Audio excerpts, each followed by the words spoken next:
All right, what's up, everybody? So let's talk Aljamain Sterling. Aljamain Sterling's been very vocal about moving up to 145 pounds of featherweight division to take on Max Blessed Holloway. Now, does this make any sense? Is this going to happen? How does this fight play out? I'm going to cover all that in this video as we go here. But first, I just want to mention that the UFC, it was rumored that they were looking to target Aljamain Sterling moving up to 145 pounds, but that he would be taking on the Boston finisher in Calvin Kattar, Calvin Kattar's a tremendous fighter, man. I would love to see Aljamain Sterling fight Calvin Kattar. I think that's an intriguing fight.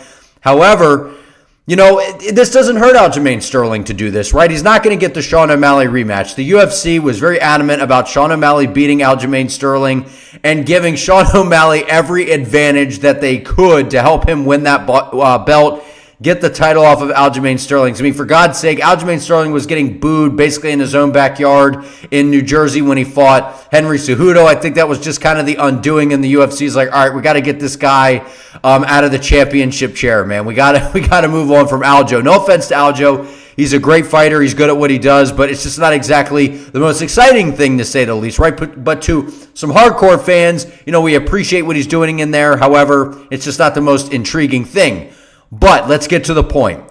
Aljamain Sterling going up to 145 does no harm, because if he loses, there's always that's not my weight class. I'm a 135er. Right now, granted, Aljamain Sterling, I feel like he can do all right at 45, right, with the right matchups. He's a big guy. He's not a small guy, right? He's a big dude at 135. He really has to cut weight. He's got to be very meticulous with the nutrition, the working out, and, making sure that he's able to cut those pounds to make 135, because it's not an easy weight cut for the guy. Now, we've seen Aljo when he cuts down to 135. The dude's shredded to the gills, man. I mean, there's not an ounce of body fat on him. So that means he's really draining himself to make 135. Now, the pros and the cons, what are they? Well, when you move up to 145, Max Holloway's not making 135, man. Holloway's going to be taller. He might be the bigger guy. I don't know, because Aljo's also a bigger guy. So, when he inflates back up, how does he look in there against a guy like, Calvin Kattar or Max Holloway? Obviously those guys are taller than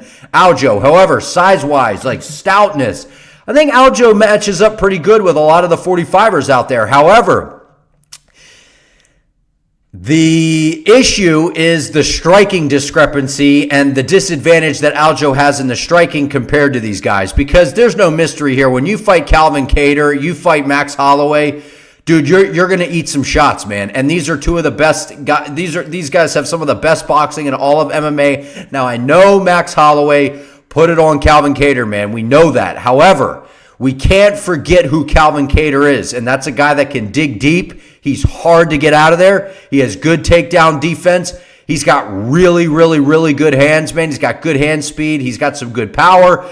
However, that's the better matchup for Aljamain Sterling, because Calvin Kattar's been away for some time now with that injury, right? So that Calvin Kattar, he was in there against Arnold Allen, suffered the knee injury. He's been out for an extensive period of time. That would be the right matchup. But I get what Aljamain's doing here, man. He's like, listen, I want to go up to 45. I want to fight the best of the best, and that is the best is blessed, Max Blessed Holloway, right? I mean, obviously there's Volkanovski, these Ilya Topuria, there's these other guys, but we're talking, a guy that's been at the top of the heap at 145 in the UFC for many, many years. He's been a champion. He's just done it all, right? Max Holloway. So this is, if you're Aljamain Sterling and you want to see, where you rank and getting an early title shot at 45, how do you do that? You go out there and you beat, the legit number one other than the champ behind Volkanovski, and Max Blessed Holloway. Max has basically beaten everybody but Volkanovski. So this is the perfect matchup, I think, or the perfect opportunity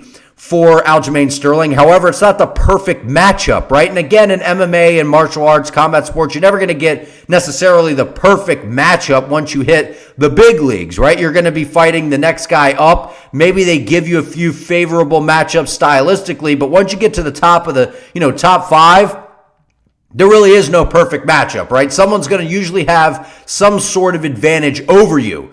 And then it comes down to who can implement their skill set, who can use their IQ, all the different tools that they have available to get the job done. Well, that's exactly what Max Holloway has, which is cardio, fight IQ, and just really, really good boxing, man. And what's gotten even scarier with Max Holloway, he has more of this like matador approach. You know, in the earlier days of Max Holloway, when he was a lot younger, it was this, I'm going to get in your face. I'm just going to, you know, almost kind of like Diaz-esque, right? It was, you know, put your hands up, kind of taunt at you a little bit, wave you on, want to just slug it out with you. And now we're seeing a patient Max Holloway that's okay moving backwards, moving side to side, throwing some body kicks in there. My God, was he landing some brutal body kicks, man, against Arnold Allen. If you didn't see that fight, go back and watch that fight.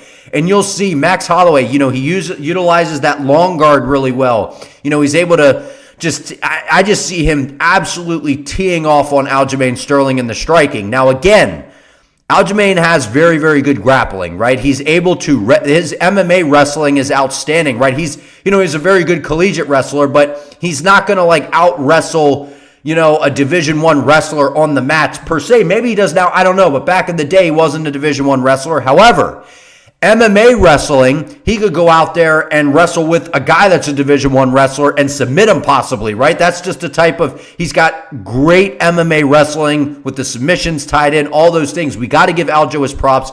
His striking, it's awkward. It's weird. It's not what you would necessarily teach someone, but it works for him because his grappling is so dominant. His striking doesn't have to be like outstanding. It can be pretty good, but because his grappling and submission game is next level, when Aljo is the human backpack, man, he takes your back, it's a problem. The issue is Max Holloway is really, really good defensively against submission attempts, against being, you know, against the takedown. I mean, I don't think we've ever seen, now I could be wrong here, so feel free to comment below if I'm wrong, but have we ever seen Max Holloway like taken down and mauled? I don't think we've ever seen that. I think like every single Max Holloway fight is on the feet.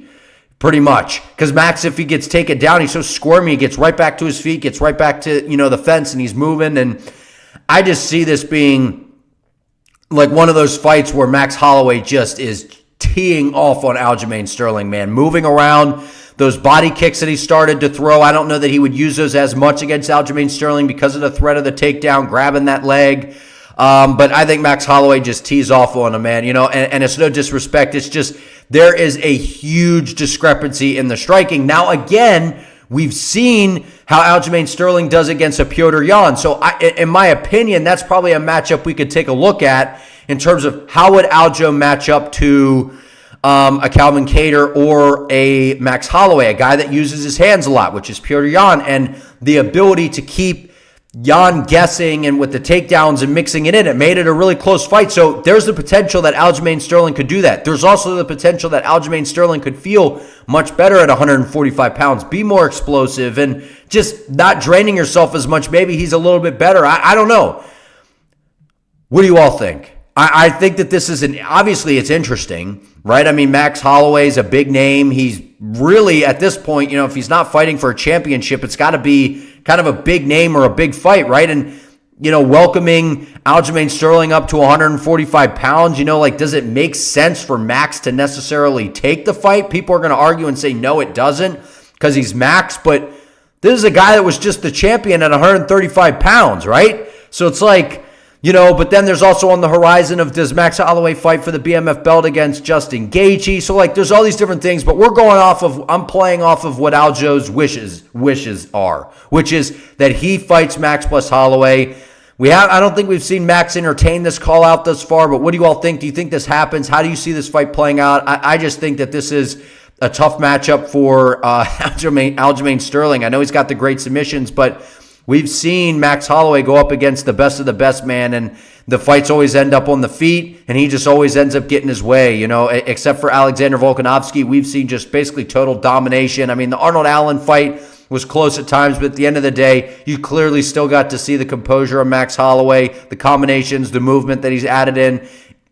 He's just a veteran at this point, and a very calculated veteran. So I appreciate you all. Like, subscribe, comment below what you think about this matchup, potential matchup, and I'll see you in the next one.